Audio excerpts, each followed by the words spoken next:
TIC Future Ready Talent Showcase 2026 lah. Ambil masa sikit sebab nak kumpul industri-industri player, bukan dalam Perak, luar Perak. International industri juga dijemput untuk menjayakan program Future Ready Talents ni.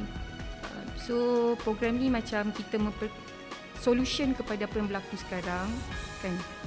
Graduan banyak menganggur, graduan tidak mendapat kerja yang setimpal dengan kerjaya mereka, masalah kos hari hidup serba-serbi lah.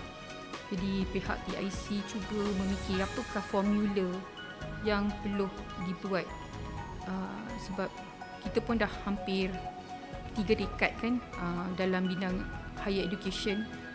Jadi berjumpa non-stop lah, jumpa turun padang, dan baru kita dapat membuat beberapa program. Jadi untuk launching kita ni sebenarnya kita nak mempertengahkan DNA baru kepada dunia pendidikan pengajian tinggi. Yang mana sekarang ni memang Kementerian Pengajian Tinggi pun nak jaminan kepada income pendapatan kepada graduan. Walau bagaimanapun kita dah agak ke depan sikit lah dari segi pelaksanaan, sebab memang dah ada pelajar, dah memang running. Jadi program yang kita bawa ni ada beberapa inisiatif. So inisiatif pertama tu adalah pada program 3K ni, 3K yang berteraskan model kelayakan dan kemahiran digabungkan. Kedua, dalam kompetensi industri yang perlu saya rasa mengikut arus lah, AI umpamanya, cloud computing, cyber security, banyak lagi lah.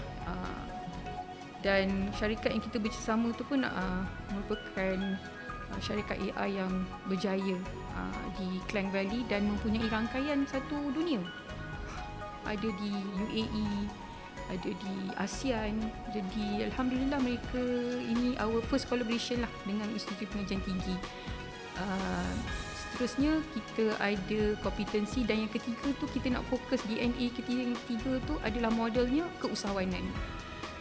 Kita bukan nak bagi keusahawanan tu semua orang jadi usahawan, tak. Mindset usahawan, mindset nak survive. Dan orang kata sekarang ni mindset sustainable kan, ESG dan sebagainya. So dia perlu ada mindset tu. So bila kita buat keusahawanan ni, kita pun insyaAllah saya rasa hujung tahun ni kot kita akan bersama dengan agensi untuk bawa funding sebab kita ada plan ya. Perancangan kita selain daripada bekerja sambil belajar ni, kita nak come out with belajar sambil bekerja, belajar sambil berniaga. Yang ni jarang orang cakap kan, belajar sambil berniaga. Maksudnya kalau you nak buka bisnes, you boleh buka awal. Kan tak boleh buka pun.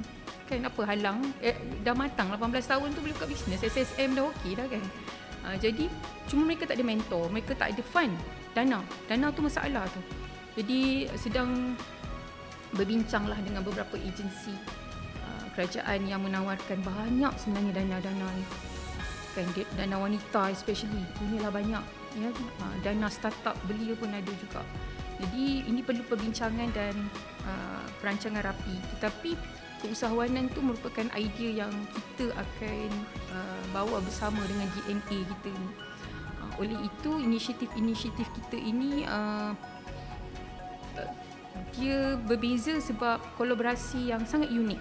Antaranya bersama dengan Adi Academy.